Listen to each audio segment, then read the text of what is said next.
Olá, tudo bem? Como vão vocês? Estudando muito? Então vamos nessa. Vamos começar hoje a falar de mais um dos grandes aspectos da contemporaneidade, a cultura chinesa. E é neste clima que eu pergunto a vocês: vocês sabem o que é uma cultura milenar? Uma cultura milenar é uma cultura antiga? Não.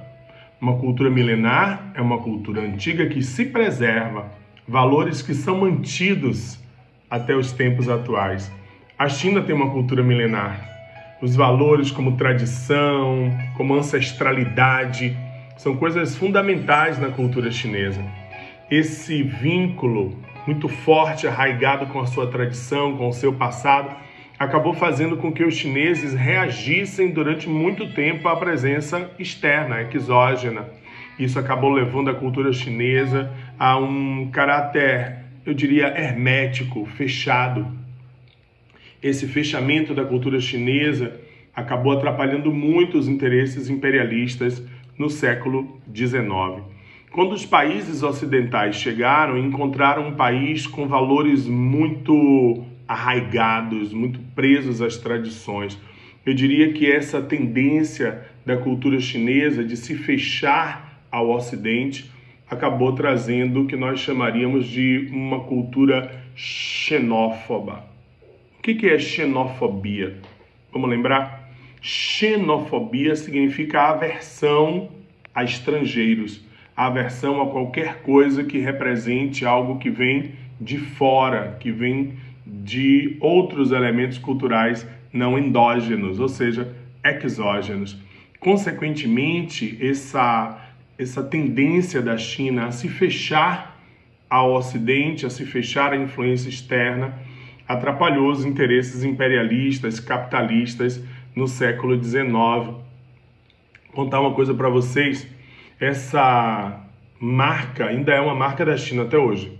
A cultura chinesa ela tem uma característica de ser uma cultura muito peculiar, né? De ter valores muito próprios, apesar dos últimos 30 anos da história da China e do mundo, onde a China se aproximou bastante do mundo ocidental. E a gente vai falar disso lá adiante.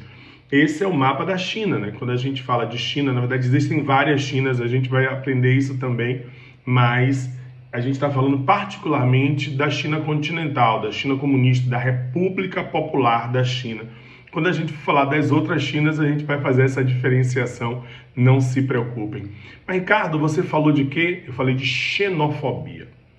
Xenofobia, essa reação do chinês a qualquer coisa que represente alguma influência de fora. É interessante que quando eu montei esse slide, eu nem me dei conta de que ao escolher a muralha da China, eu estava escolhendo talvez o elemento mais forte dessa reação da China em relação ao que está fora, né? São milhares e milhares de quilômetros de muralha para separar o que está fora do que está dentro.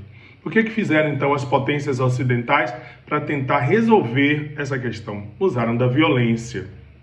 Usaram o que se chama de diplomacia do canhão ou diplomacia da canhoneira. Veja que essa expressão é uma expressão estranha, né? Porque a diplomacia é a arte da negociação verbal, dos acordos, e o canhão é o instrumento da guerra, da violência. Então, como é que funcionava a diplomacia da canhoneira, essa política agressiva empreendida pelos países ocidentais? Simples. Ô China, é o seguinte, não quer comercializar comigo não? Ah, tudo bem, bombardeia, destrói, abre os portos através da violência e assim as potências ocidentais foram alimentando o seu vasto comércio com a economia chinesa. Coube aos ingleses o aspecto mais sórdido, mais absurdo e violento dessa prática imperialista contra os territórios chineses. Ora, pensaram os ingleses, vamos aplicar o que se chama de imperialismo comercial. De um lado está a Índia, vizinha da China. Do outro lado está a China, vizinha da Índia. Ora, a Índia era uma grande produtora de ópio e a China uma grande produtora de chá. Ora, vamos pegar o chá chinês, vender para os indianos e vamos pegar o ópio indiano e vender para os chineses. Ô Ricardo, qual é o problema? Cara, ópio é droga. Ópio é uma droga retirada de uma planta chamada papoula, que se desenvolve particularmente naqueles territórios, na região ali entre Paquistão, Índia, Afeganistão. Essa planta, você, ao cortar esse bulbo, né, sai um líquido, né, um leite branco, que depois se transforma no subproduto essencial da papoula, que é o ópio. O ópio, pessoal, ele é usado em diversas áreas, né? A gente tem, vocês estão vendo aí, ó, são plantações de papoula, né? Na região ali do Afeganistão, né? A gente tem aí a retirada, né, do líquido, do ópio, do sumo, e aí alguns elementos que são usados para se fumar o ópio, né? Digamos assim, para consumir o ópio. Existem drogas chamadas opíneas ou opináceas, que são usadas na medicina, como a morfina, como a docaína, xilocaína, e a heroína, que é assim o equivalente, o que o crack é para a cocaína, é a heroína para o ópio, que é o subproduto básico assim do ópio. O que acontece, moçada? Os ingleses viciaram os chineses em ópio, né? Como normalmente se faz no tráfico, se vicia para que depois aquelas pessoas se transformem em consumidoras. E assim uma tragédia se estabeleceu sobre o território chinês. Milhões de chineses, crianças, adultos, velhos, jovens, viciados em ópio. A situação ficou tão absurda e tão dramática que o próprio imperador chinês, o imperador Manchu, proibiu o comércio de ópio. As populações mais nacionalistas jogavam as cargas de ópio no mar. Os ingleses acharam isso um absurdo, um desrespeito ao livre comércio. Imaginem vocês a hipocrisia. E assim se dão início a 2 grandes ciclos de guerras, as chamadas guerras do ópio. Tanto as guerras do ópio, queridos, queridas, como movimentos nacionalistas que se desenvolveram na época. O mais importante deles foi a revolta dos Boxers. Boxer é uma sigla, punhos cerrados em defesa da China. Daí nasceu o esporte, o boxe, né? Esse esporte, que é esporte olímpico e etc., muito famoso no mundo. O que acontece? Tanto as guerras do ópio quanto os movimentos nacionalistas foram usados pelos ingleses, alemães, franceses, portugueses, japoneses como ferramentas para aumentar a opressão sobre o povo chinês. Ou seja, todos, e reparem que isso é quase uma regra, a gente viu isso na África, viu isso na Índia, né?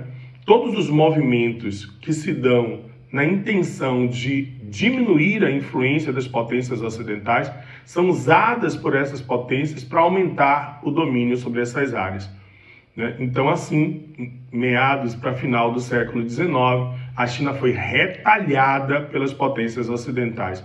Esse fenômeno nós chamamos de break-up chinês. Break-up, quebra, partilha, divisão.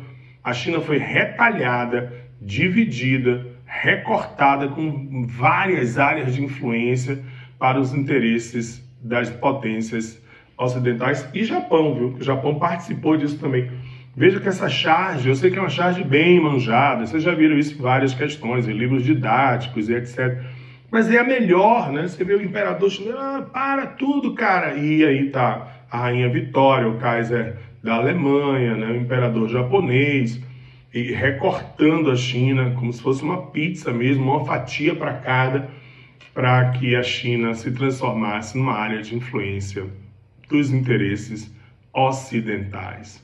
E aí, Ricardo, até onde isso durou? Como é que foi esse processo?